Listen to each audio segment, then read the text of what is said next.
Hi, I'm Chris Baker, lead writer at XOne Studios for Circus Electrique, our upcoming Big Top themed RPG. Here with a quick gameplay overview.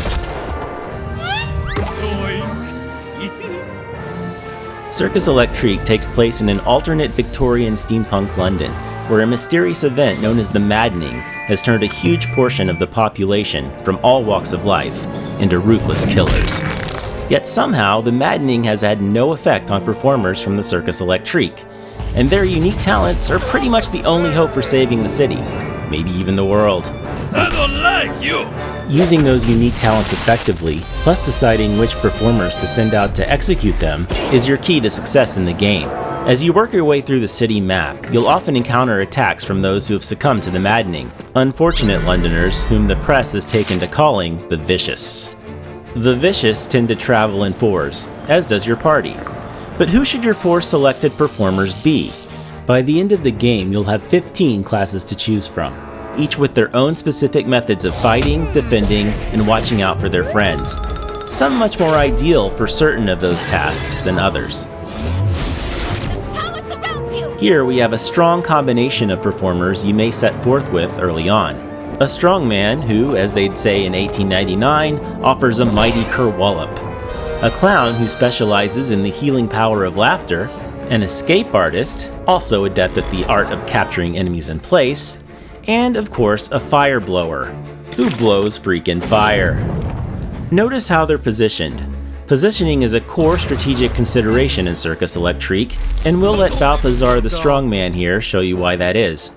As you can see from the dots right here, Balthazar quite likes it here in the first position, and all but 2 of his skills can be used here. He can only use his Spine Breaker attack here in the first position, or in position 2. And if he lands it, which is not a sure thing, mind you, it'll mean some crippling damage to one opponent. But what if it makes more sense for him to be able to put the hurt on multiple enemies in one move, if for substantially less damage? His Boomerang skill can do that, but he'll need to move back to position 3 or 4 to use it. It may cost you a couple turns to move Balthazar to position 3 from the front, but maybe it's worth it. Or maybe it's not. Such moments of strategy are entirely up to you as the player. You're very flammable! Certain character types have skills that can rapidly affect positioning, both within your party and against the Vicious. Positioning is part of your enemy's effectiveness too, after all. Another thing to consider is the devotion level of a performer, which more or less equates to the character's morale. If they're feeling devoted, their attacks will land more often and strike harder. Nice and heavy! See that electrical effect? It intensifies the more devoted your character is. If they're grumpy though, you'll need to cheer them up through other actions, such as using specific devotion-related skills or devotion-enhancing items, like that brand new tasty beverage known as cola. Better than a bandage. Otherwise, you're not going to be too happy with their results. If they get too depressed, they may have completely had it with you and choose to leave the circus altogether. Of course, there's also a circus going on during all of this. The show must go on after all.